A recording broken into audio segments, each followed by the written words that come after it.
Dalam surat ini juga Anas menegaskan keadilan mesti diperjuangkan dengan cara yang sejalan dengan makna keadilan karena menurutnya tuduhan tersebut merupakan hoaks.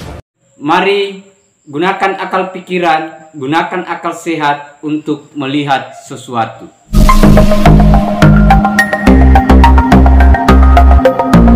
Assalamualaikum warahmatullahi wabarakatuh. Salam sejahtera untuk kita semua. Salam demokrasi dan salam pluralisme.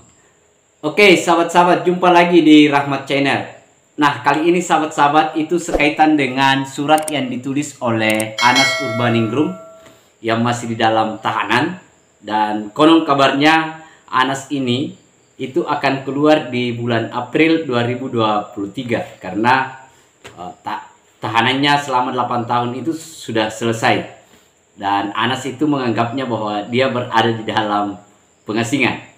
Tetapi yang menjadi pertanyaan besar kita adalah apakah Mas Anas ini setelah keluar itu berani melawan Demokrat, berani melawan Pak SBY setelah dia keluar.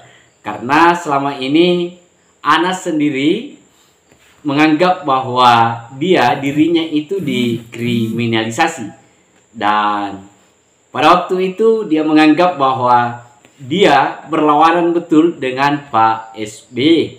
Dan dia tidak mendapat pembelaan dari apa-apa. Dia tidak mendapat pembelaan dari istana, khususnya Pak SBY. Malah Pak SBY yang memojokkan dia dan menenggelamkan dia, dan dia yang menskenariokan persoalan Anas ini. Nah, sekarang sudah dekat, apakah dia akan melawan itu atau seperti apa? Nah, tetapi untuk lebih jelasnya, sahabat-sahabat, terlebih dahulu mari kita lihat videonya.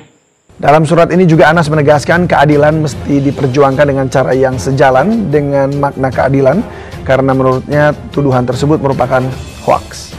Sebenarnya sudah lama saya memperkirakan hal ini akan terjadi. Pada Pak SBY, saya yakin ketika kita berjuang tentang kebenaran dan keadilan, saya yakin betul ujungnya kebenaran akan menang. Saya mohon kepada Bapak Susilo Bambang Yudhoyono, jujur, beliau tahu perkara ini. Menurut beliau jujur cerita. Sinyal kehancuran SBY melalui surat terbuka Anas Urbaningrum. Anas mengaku mengetahui keterlibatan IBAS Presiden Susilo Bambang Yudhoyono dalam proyek SEA Games dan Hambalang.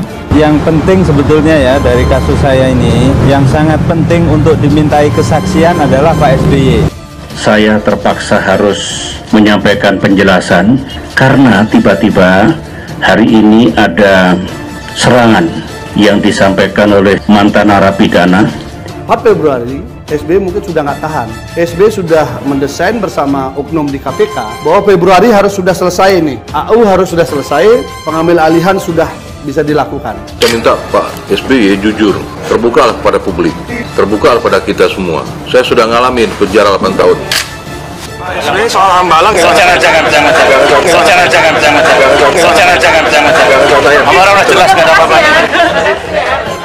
Itu amat sangat layak dijadikan menjadi saksi fakta. Saya tidak mengharapkan awalnya untuk menjadi saksi meringankan, karena saksi fakta itulah sesungguhnya posisi Pak SBY dan Mas Ibas. Ada orang-orang yang menikmati uang dari Hambalang ini tidak tersentuh hukum dan bernaung di dalam kelompok mereka. Mendadak ada baliho besar bergambar wajahnya Anas Urbaningrum yang menjadi musuh bebuyutan SBY. Dan tulisannya singkat, Anas Urbaningrum, tunggu beta bale. Atau kalau pinjam istilahnya Arnold Schwarzenegger, I'll be back. Ini keluarnya kapan sih Pak akhirnya? Bulan April. Bulan April, sudah pastikan itu Pak? Tentu saya terima kasih yang besar pada Pak SBY. Yang saya yakin adalah ujungnya kebenaran akan menang.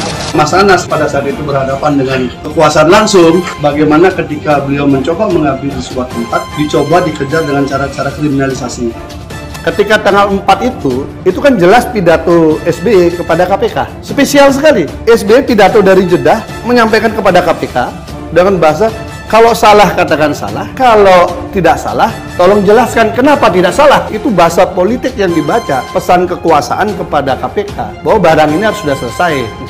Cikeas punya alasan kuat khawatir terhadap bebasnya Anas karena memang kental sekali nuansa Anas dijebloskan ke penjara oleh orang-orang di sekitarnya sendiri. Sehingga kemudian tafsir soal baliho lebih kepada seolah peringatan keras dari Anas terhadap siapapun yang dengan bengis menjebloskannya ke penjara lewat KPK saat itu. Kamu bisa dibilang atau kamu merasa dikorbankan?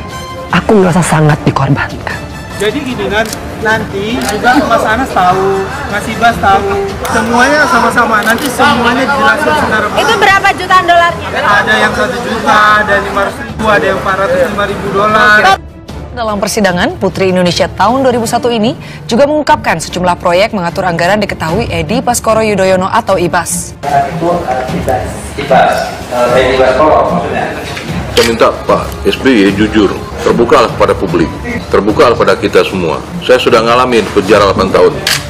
Tentu yang dimaksudkan adalah panitia pengarah yang ketuanya adalah Edi Baskoro Yudhoyono sebagai pihak yang paling paham tentang seluruh rangkaian acara dan bagaimana kongres diselenggarakan.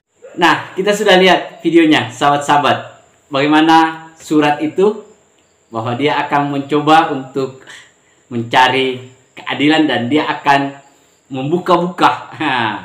Mungkin ini membuka boroknya Demokrat dan membuka seperti apa sebenarnya kondisi pada waktu itu, termasuk KPK yang dituduh bahwa dia bersama dengan SBY melakukan skenario atas masalah dia. Kemudian di luar sana juga sudah heboh bahwa PKN, nah PKN ini yang akan rencana setelah Anas Urbaningrum itu akan keluar dan disiapkan motornya atau partainya, yaitu PKN yang Pak Pasek ya, yang motori di sana. Karena Pak Pasek ini adalah loyalitasnya Pak Anas Urbaningrum. Nah, tetapi ini masih teka-teki sahabat-sahabat, yang intinya bahwa dengan munculnya surat itu dan ada baliho yang terpasang di Cikeas di dekat rumah Pak SBY, itu menandakan bahwa peperangan genderang peperang antara Demokrat Pak SBY dengan PKN dan Pak Anas Urbaningrum akan dimulai. Nah, yang menarik di sini sahabat-sahabat, karena April ini masih dalam tahapan proses pemilu untuk 2024.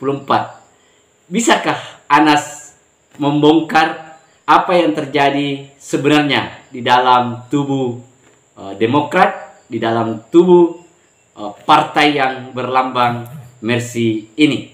Nah, kita tinggal tunggu kejutan-kejutannya sahabat-sahabat. Karena ini sudah dekat, April sudah dekat, kurang lebih 2 bulan lagi pasti ini akan heboh dan Demokrat yang sudah mencalonkan Anies Baswedan akan berdampak atau tidak. Nah, saya kira itu sahabat-sahabat. Akhir kata dari saya, wassalamualaikum warahmatullahi wabarakatuh. Salam demokrasi, salam pluralisme, NKRI harga mati.